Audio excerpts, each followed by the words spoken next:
Ջրային դիվանագիտություն Մեղրիում այսպես են կոչել հայ-իրանական համագործակցության նոր մեկնարկը։ Արաքս գետի վրա կառուցվող խոշոր հիդրոհանգույցի հիմքում այսօր դրվել է շինարարական հրովարտակով առաջին քարը։ Երկար սպասված հիդրոկայանի հիմնարկիքն իրականացվել է Հայաստանի նախագահի մասնակցությամբ։ Թեհրանը ներկայացնող էկոնոմիկայի նախարար Մաջիդ Նամջուն վստահեցրել է, երկու հեկի, նաև հայկական մասի կառուցապատումը ստանձնած իրանական ընկերությունը, եթե ոչ ավելի շուտ 5 տարի հետո հաստատ շահագործման կհանձնի կայանը, այն կաշխատի 2 տուրբինով կարտադրի տարեկան 792 միլիոն կիլովատժամ էլեկտրաէներգիա։ Հայաստանի էներգետիկայի նախարարի հաշվարկով շահագործումից 15 տարի անց արդեն, երբ շինարարի ծախսը փակելով Մեղրիի հեկի հոսանքը մտնի արդեն հայկական էներգացանց, կայանը կապահովի երկրի էներգետիկ պահանջարկի 10-ից 12%-ը։ Հայկական աշխատուժն օգտագործելով շինարարությունն ամբողջությամբ կիրականացնի իրանական ընկերությունը։ Պայմանագրով մենք այդ հնարավորությունը տվել ենք,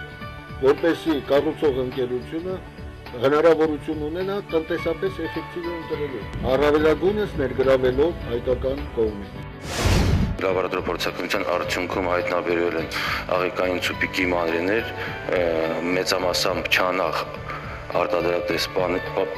պաների արտադրեսակի հետ կապված։ Ինչպես է աղի չանախ պանրի մեջ պահպանվել աղիքային խմբի ցուպիկ մանրեն եւ արդյոք հայտնաբերվածը վտանգավոր, ինչպես բժիշկներն են ասում, պաթոգեն տեսակն է, որը մարդու մոտ սրտխառնոց, լուծ, երբեմն անգամ երիկամային խնդիրներ է առաջացնում, գյուղնախարարության ուսումնասիրությունը չի մանրամասնում։ Կառավարության նիստում Բաղչագուլյանը միայն զեկուցել է, թե սեպտեմբեր-հոկտեմբերին ստուգել են կաթ վերամշակող թվով 59 ձեռնարկություն։ Հայտնաբերած խախտումների համար ընդհանուր առմամբ 10 միլիոն 450 հազար դրամի տուգանք են նշանակել, ոչնչացրել այսպես կոչված ԱՑԽՄ ունեցող 5.5 տոննա կշռող պանիր եւ մինչեւ սանիտարահիգիենիկ նորմերի ապահովումը արգելել 18 տնտեսվարողի աշխատանք։ Դրանք հիմնականում մանր ընկերություններ են՝ Վարդանուշ, Անիմերի, Իգիթ, Մաստարաչեդո, Կյորու եւ այլ անուններով։ Քանի որ այդ փոքր ձեռնարկություններն օրական ընդամենը 60-ից 75 կիլոգրամ պանիր են արտադրում, ինչպես հարկն է, չեն մակնշում ապրանքը եւ հիմա եթե խանութներում, շուկաներում դրանք դեռ կան, հնարավոր չէ մթերքը հետ կանչել։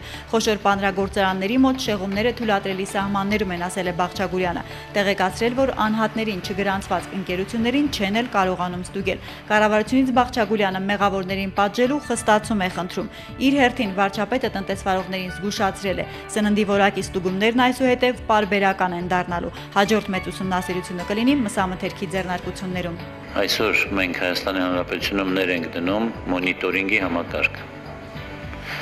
որպեսզի իշխանությունները պարբերաբար իրականացնեն ստուգումներ սնունդ արտադրողների մոտ եւ եթե հայտնաբերում են խախտումներ, շեղումներ նորմերից, հանրությանը դրա մասին տեղյակ պահենք։ Մի կողմից համաճարակի վարակն անասնապահներին հանգիստ չի տալիս, Վարդաբլուրից եւ Տավուշից հետո Սիբիրախտ է գրանցվել նաեւ Արմավիրում, մյուսից գյուղացիները շարունակում են վնասներ կրել գիշատիչների հարձակումներից։ Հերթական դեպքը գրանցվել է այս գիշեր Արագածոտնի մարզի Սաղմոսավան գյուղի բնակիչներից մեկի գոմում, գայլերի ոհմակը 8 գլուխ ոչխար է հոշոտել։ Գայլերի հարձակումները վերջին տարիներին հաճախակիացել են հատկապես Արագածոտնի, Սյունիքի եւ Վայոց ձորի մարզերում։ Մոտավոր հաշվարկներով երկրում անցած տարի գայլերը կերել են մինչեւ 400 գլուխ ոչխար։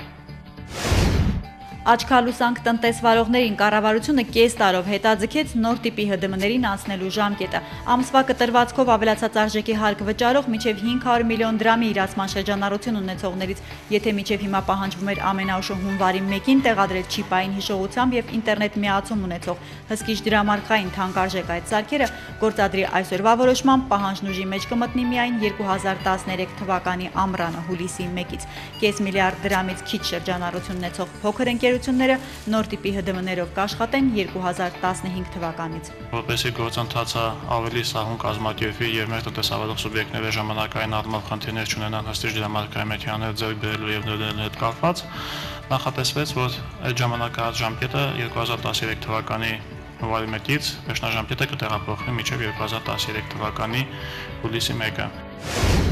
Ամեն օր Երևանում ցանցային սուպերմարկետներ է մտնում մոտ 370 հազար սպառող, նրանցից գնումներ են կատարում 40%-ը։ Այս ցուցանիշը եւս վերցված է սննդի եւ արագ սպառման ապրանքների շուկայում Ամերիա ընկերության կատարած հետազոտություն զեկույցից։ Սոցհարցումների տվյալները մշակելով տնտեսագետ վերլուծաբանները պնդում են մայրաքաղաքում վաճառվող ալկոհոլի 63%-ից ավելին բաժին է ընկնում հենց սուպերմարկետներին, փոխանցում է Newsam-ը։ Օղի գինիներն այստեղ էժան են փոքր խանութներից, թե մեծ տեսականին է գրավում գնորդներին հայտնի չէ։ Բացահայտվել է սակայն հետաքրքիր մի նրբություն։ Ամուսնանալուց հետո հայ կանայք 2 անգամ ավելի ակտիվ են սուպերմարկետ այցելում։ Այստեղ մարդիկ թողնում են ընտանիքի եկամուտների հիմնական մասը, գումարն առավելապես ուղղվում է սննդի ձեռքբերմանը։ Սա ի դեպ սոցիալական վատ վիճակի մասին վկայող ցուցանիշ է։ Բնակչության գերկենտրոնացման պատճառով մայրաքաղաքում է իրականացվում երկրում կատարվող մանրածախարևտրի 80%-ից ավելին։